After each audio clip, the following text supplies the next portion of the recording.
This is Arts Alive. I'm Lynda Phillippi, and my guest today is Tracey Ward.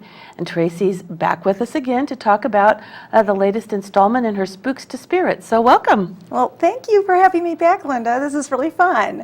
Okay, so what's the latest? Well, the latest is that I have finished the first book, which is the Lafayette McMinnville. When I was here last, I was still working on McMinnville. I had not finished the book.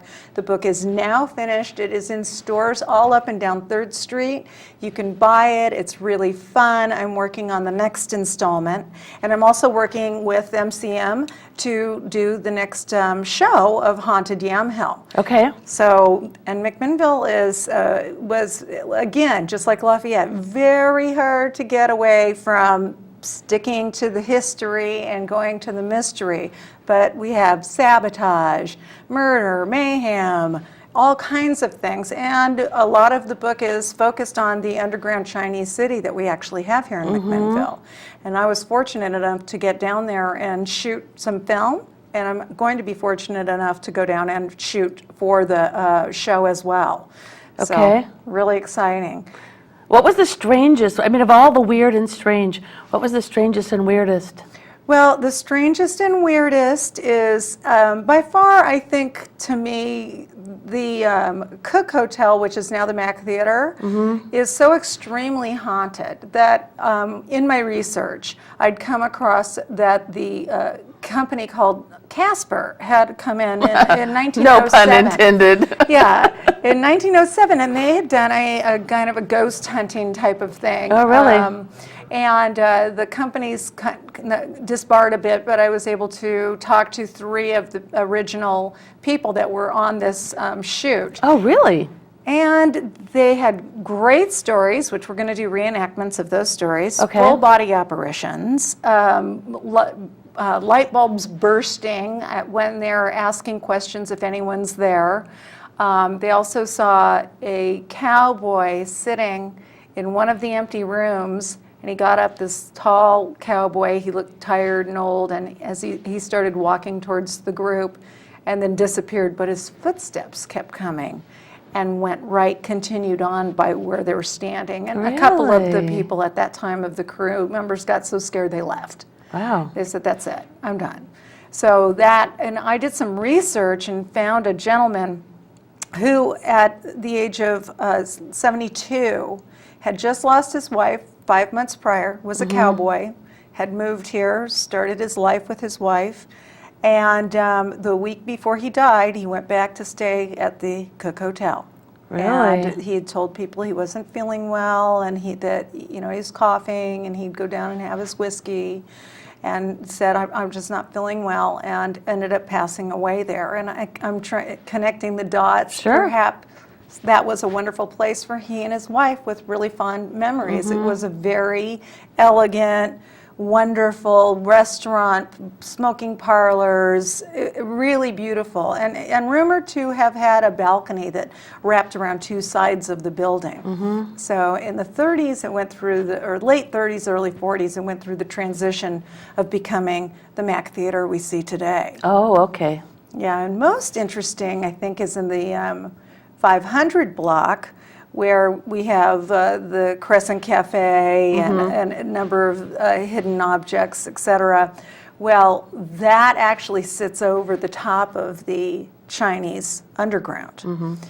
And the building has many, many, many visitors there. And I've heard that for years, too. Yeah, when we were down shooting, and it's been interesting since I've been on this project, I never looked for orbs or different streaks of light. Every time I've ever seen that, I've always thought, oh, it's got a scratch on the negative or this or that.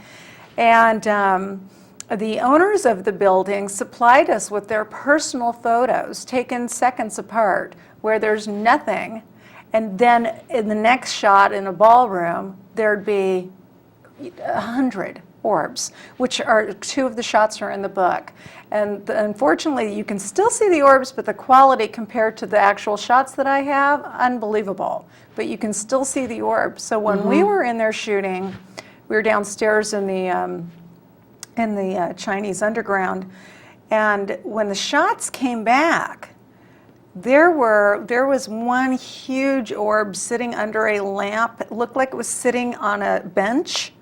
And then my daughter was taking pictures along with the photographer on a cell phone. And in some shots we can see orbs, but on the cell phone, it looks like tunnels, like they're running from us. Really? Yes, these big tunnels of light Oh, running interesting. through the Was corridors. she taking like a video? No, she was just taking shots okay. on the cell phone.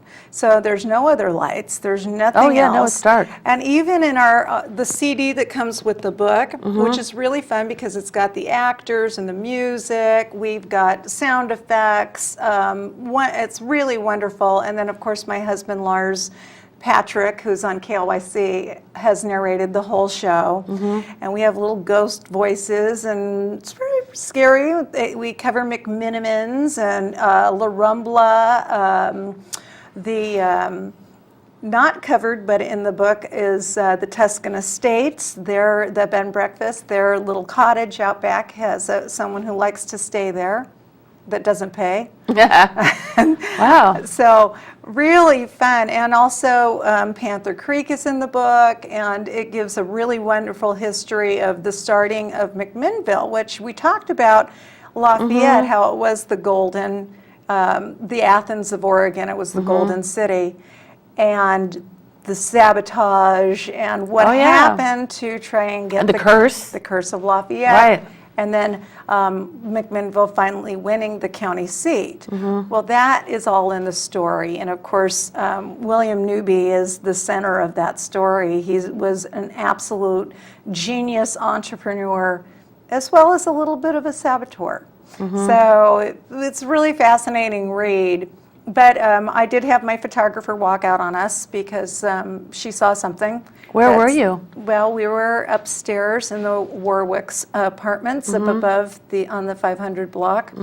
And In their apartment or in the ballroom part? We were in the attic. In the attic. Yes. Oh, okay. Yes. And so where the owner himself will not go, he went up there to escape some construction one night, or went during the day, and kept hearing this knocking and knocking and knocking, and thought, this is insane. What are they doing? And went down, and none of the construction was happening anywhere by the knocking. And he went back up, and this knocking resumes, and he starts looking around, and he realizes the knocking's coming from some doors that are just laying against the wall that lead to nowhere.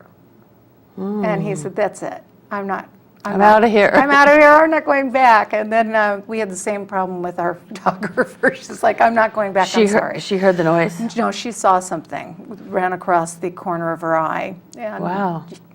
she said, that's it. I'm going to go. Up to now, Tracey, it's been festive, but now it's not fun anymore. Now I'm really seeing ghosts.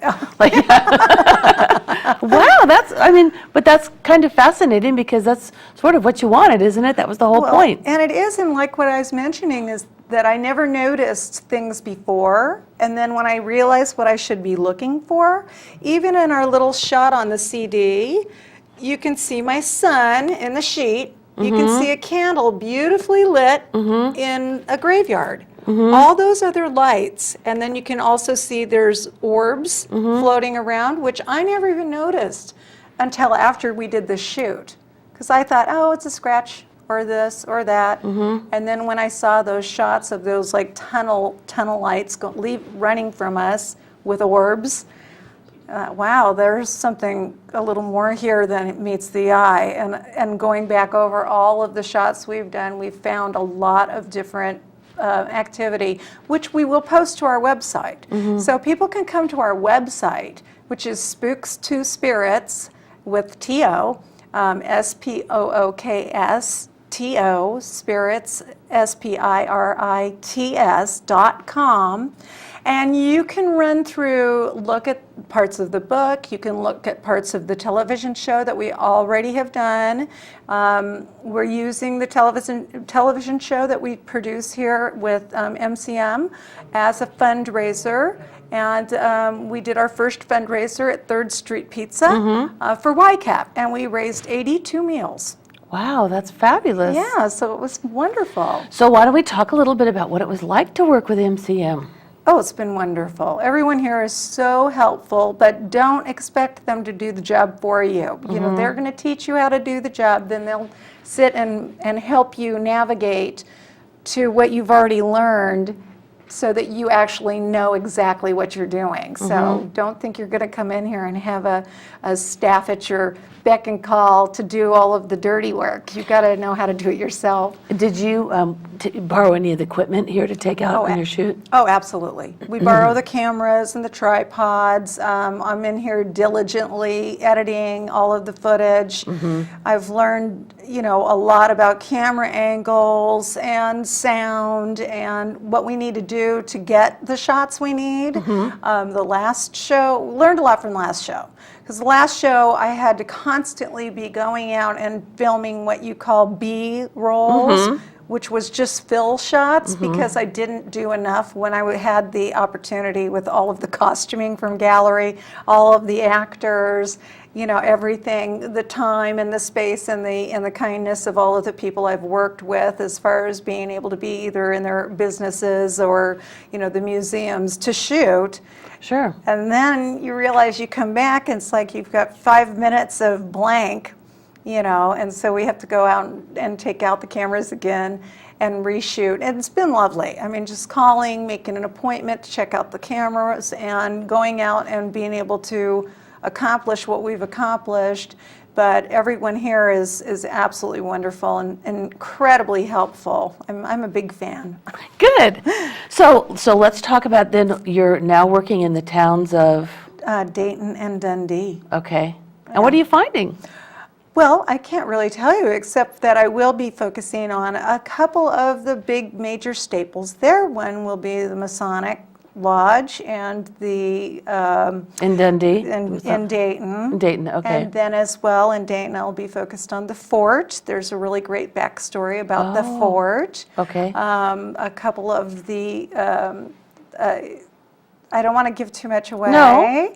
but certainly I'm always focused on places that people can actually go, either stay, eat, have a drink, you know, because this is a travel guide.